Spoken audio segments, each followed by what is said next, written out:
Olha, quando se fala em Copa do Mundo, a primeira imagem que vem à cabeça é de festa, né? Aquela união, todo mundo torcendo e, claro, a economia bombando. Mas será que é sempre assim?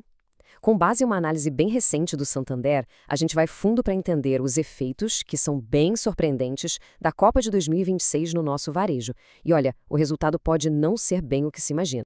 Essa é a grande questão, né? A intuição da gente diz que sim, claro. Afinal, é o maior evento de futebol do planeta. O país inteiro para, as ruas ficam cheias de verde e amarelo.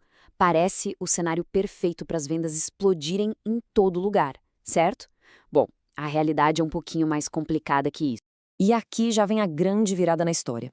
A análise mostra que, para uma parte bem importante do varejo, principalmente aquele de loja física, o evento pode, na verdade, significar uma queda nas vendas. Pois é um choque com aquela ideia que todo mundo tem, e isso força a gente a entender o que de fato acontece com o nosso comportamento de consumo durante o torneio. Tá, mas por que essa contradição toda? A resposta não está no evento em si, mas em como e principalmente quando ele acontece. Existem dois fatores cruciais que vão determinar se a Copa vai ser um golaço ou um gol contra no balanço final das empresas. E esses fatores são bem simples de entender. Primeiro, os horários em que os jogos vão passar. E segundo, algo que mexe com o coração de todo brasileiro, o desempenho da nossa seleção lá em campo.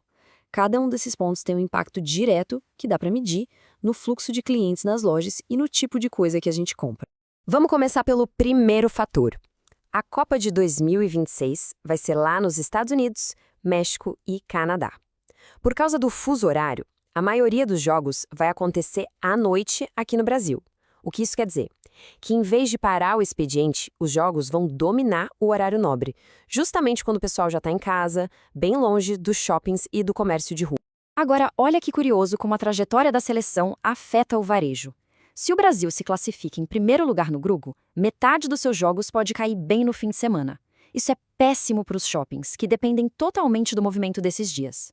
Mas, se o time passa em segundo, aí menos jogos aconteceriam nos fins de semana, o que já alivia um pouco esse impacto negativo. É incrível pensar como o desempenho lá no campo se traduz diretamente em dinheiro no caixa aqui. Mas calma, nem tudo é perda. A Copa cria uma dinâmica de consumo muito específica. E algumas empresas estão, assim, perfeitamente posicionadas para tirar vantagem disso.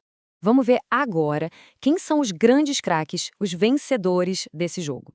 E essa frase do relatório do Santander resume tudo de forma brilhante. Para um setor em específico, o evento não é só bom, ele é espetacular. Aquela vontade de ter a melhor imagem possível para assistir aos jogos acaba criando um ciclo de consumo muito parecido com um dos maiores eventos de venda do ano. E quem está escalado nesse time vencedor? Os nomes são bem claros. A Centauro, claro, com artigos esportivos e a camisa da seleção. Os gigantes do e-commerce como Mercado Livre, Magalu e Casas Bahia, que aproveitam a venda de TVs. E tem até o McDonald's com seus produtos temáticos e a CVC vendendo pacotes de viagem. O padrão é nítido. São empresas ligadas à experiência de ver o jogo em casa ou que têm a ver diretamente com o esporte. E para a gente ter uma ideia do tamanho dessa vitória, dá uma olhada nesse número. Só a Centauro, que é dona da maior rede de artigos esportivos, pode faturar quase 400 milhões de reais a mais, só por causa da Copa. É um impacto gigantesco e muito concentrado. Agora, vamos virar o campo. Se alguns estão ganhando muito, outros estão enfrentando um cenário bem mais complicado. Para esses setores, a Copa significa menos gente na loja e, consequentemente, menos vendas. E quem está nessa retranca? Principalmente o varejo de vestuário, sabe? Renner, C&A, lojas que dependem demais do movimento nas lojas físicas. Joalherias como a Vivara também sentem, porque o foco do consumidor muda completamente. Até as farmácias podem ver um fluxo menor de gente. Já os supermercados ficam numa situação meio dividida. Tem menos gente circulando, é verdade, mas quem vai lá já aproveita para comprar mais bebida e petisco para os jogos. Então, depois de analisar quem ganha e quem perde, qual é o placar final? O que essa análise toda da Copa do Mundo revela sobre as grandes tendências do varejo e do nosso comportamento como consumidores hoje em dia?